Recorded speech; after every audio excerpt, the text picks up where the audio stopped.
Hello, it's Miss Schuler with Shaketi Ed. Today I'm going to be reading Ada, Twist and the Perilous Pants. I'm going to be reading Chapter 9 and Chapter 12. So why? What is gravity? How does gravity work? Whoa.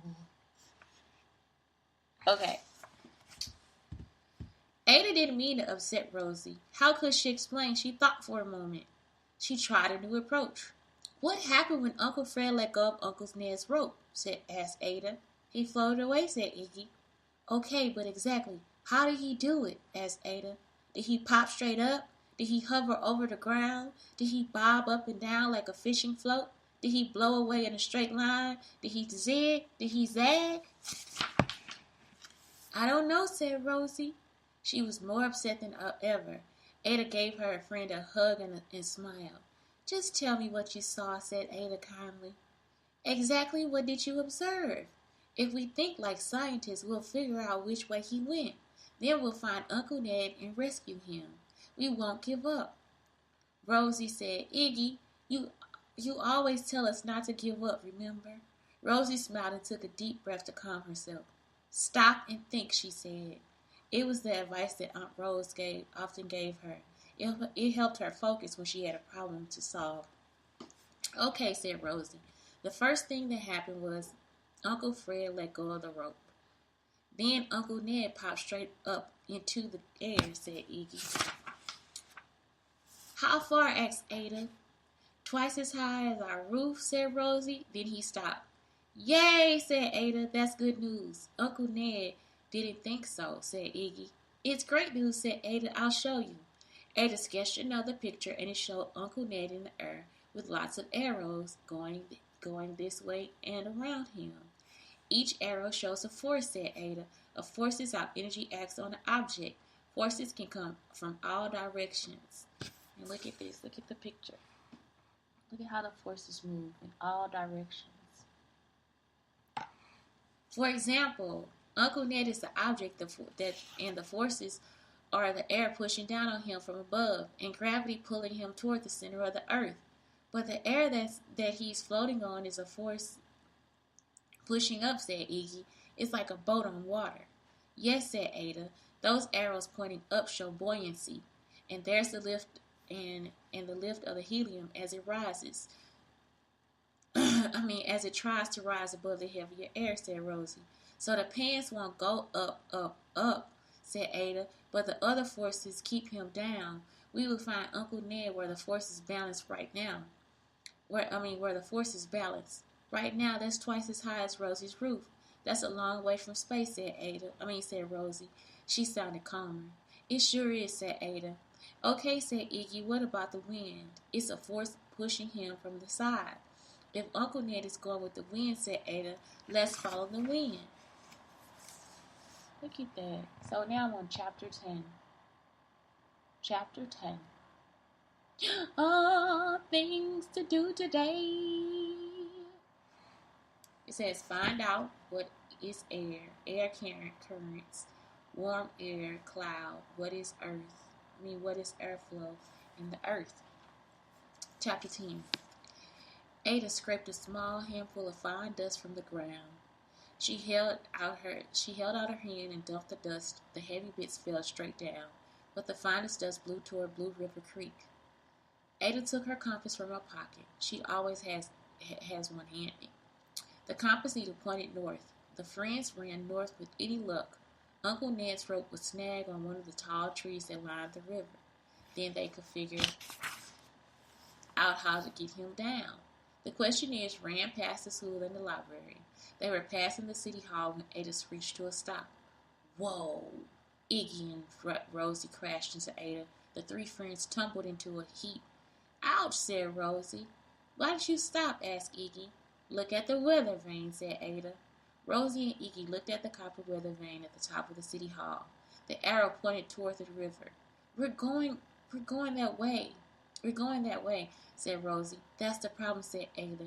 Ada, weather vanes are shaped like wedges, so they always point where the wind is coming from. That means the wind is blowing south, said Iggy, but the dust blew north. The dust is close to the ground, said Ada. Ah, Uncle Ned is high in the air like the weather vane. Iggy looked confused. Air flows in currents like water in the ocean, said Ada. There can be currents that go different directions, so the air down low can blow a different way than the air up high. What if Uncle Ned already blew out of the town? Asked Rosie. What if we never find him? Suddenly, a red fire truck swooped around the corner and zoomed down the street. Honk, honk. Woo, woo, woo, honk, honk. I think someone just did, said Iggy. A short zebra-striped bus also rounded the corner and stopped in front of the kids. It was Uncle Fred in the zoo bus. Hop in, he said. We found Uncle Ned. And here we go for chapter 11. So, are snakes ticklish? And then the snakes. Rosie's Uncle Fred. Uncle Fred likes snakes very much. Snakes like Uncle Fred very much. Uncle Fred hit the gas. They zoomed after the fire truck, which turned another corner and stopped behind the old Jeep factory. Bee and Bo from Blue River Creek's volunteer fire department jumped out of the fire truck. Rosie asked Ada, Iggy, and Uncle Fred tumbled out of the bus. It was the factory where Rosie's neighbor, Miss Lou, built Jeeps during the World War II. The factory had been closed for years, and most of the building was gone. Only 3 tall walls were left standing. They made a courtyard shaped like the letter U. The ground at the center was a small, empty parking lot covered with black asphalt. The blazing sun beat down on the hot, oily surface, and smell of tar filled the air. It was a stinky, thick smell that Ada did not like. Uncle Ned was trapped in the air current that slowly roared around inside the U-shaped area. The whirlwind picked up bits of dust and small leaves and lazily whirled them around and around, high in the air with Uncle Ned.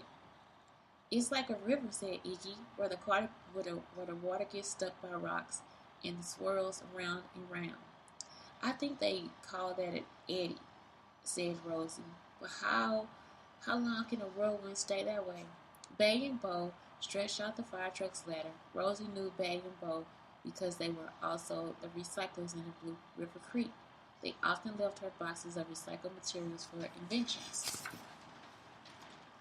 Hi, Rosie. Hi, Ada. Hi, Iggy. They called. Let's look at the pictures. So here's Uncle Ned, and he's stuck inside of there. Can she? Yes, you can. And then here is Bay and Bo. Bee and Bo. I keep calling it Bay and Bo. Oh my God, y'all! My reading Bay today. and Bo, Bee and Bo. Yeah, today my reading is just like not there. Okay. Uncle Ned was trapped in the whirlwind near the top of the wall. He was too far from the wall to grab the bricks, and he was too far up to be reached by the ladder. Hi, Ned, yelled Bee. Give us a minute and we'll get you down. Anytime now, Bee, said Uncle Ned as he whirled around and around. I'm getting dizzy, Izzy. Woo-hoo! Bo climbed to the top of the fire ladder and reached for the rope hanging from Uncle Ned's perilous pants. It dangled just out of Bo's grasp. Our ladder is too short, yelled Bo. Can you float lower? No! Whoa! Cried Ned. I'm stuck. Bee stretched out the thick white fire hose. I'll squirt you down with the hose, she yelled. No, said Rosie. If he breaks out of this eddy, he'll get pulled into the crosswind and float away. Ada looked carefully at the walls. The whirlwind kept Ned swirling in one spot. Iggy was right. It was like an eddy in a river, but Rosie was also right. If anything changed, Uncle Ned could fly away again. A squirt with the hose would be a disaster. Word spread throughout Blue River Creek about Uncle Ned's perilous pants. Soon a crowd gathered and watched. They cheered for the firefighters and the questionnaires and tried to keep Ned calm by singing songs and telling him jokes. The jokes were a bad idea. Every time he started to laugh, his pants jiggled and he wobbled in the whirlwind. One big laugh might send him flying. Now that's a picture, said Barb Ross from the Happy Sapling art store.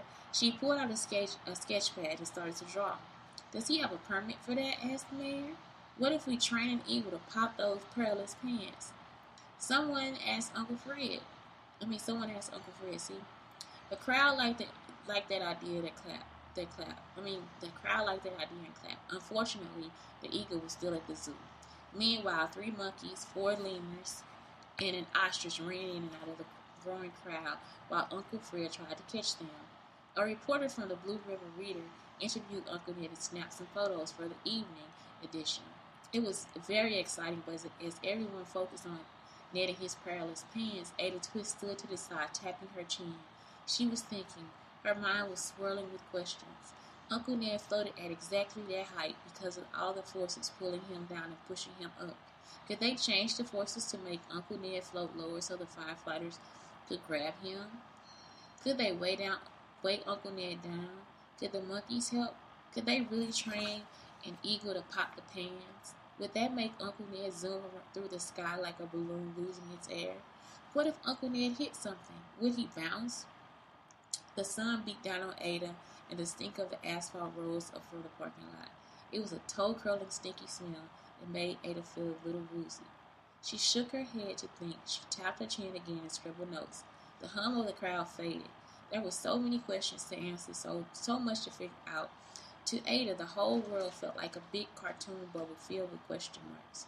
She flipped through her notebook and looked at the pictures she had drawn for Rosie. All the forces working on Uncle Ned's perilous pants kept him in one spot. If any other forces changed, Uncle Ned would move. The trick was making him move in the right direction. Just like adding cargo to a ship changes how high it floats in the water, maybe they could change the way Uncle Ned floats in the air. But how could they add cargo to his pants? And what would the cargo be? How could they get anything to Uncle Ned when they couldn't even reach him?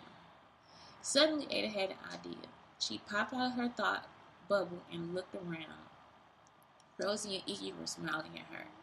"You have an idea," said Rosie, who knew that look on Ada's face. "How do we help?" asked Iggy. Ada scribbled down some notes and showed them to her friends. Iggy and Rosie nodded. Rosie ran to Uncle Fred and whispered something in his ear. He nodded too. "We'll keep track of Uncle Ned in case he flies off again," said Iggy and Rosie. Ada stopped her pencil behind her ear. She stuck her notebook in her pocket. "Don't worry, Uncle Ned," she yelled. "We'll get you down. Can you make it so soon?" he yelled back. "I think that crow is coming back." Rosie pointed to a distant, dark cloud on the horizon. That's not all that's on its way," she said in a worried voice. "I don't think we have a lot of time before the wind changes. Hurry." Ada nodded. She jumped into the zoo bus and once more Uncle Fred hit the gas. They were off. Okay, that's it for today. Chapters 9 through 12, Ada Twist and the Perilous Plans, with the questionnaires. Thank you so much. Have a good day. Was that good? Yeah, so.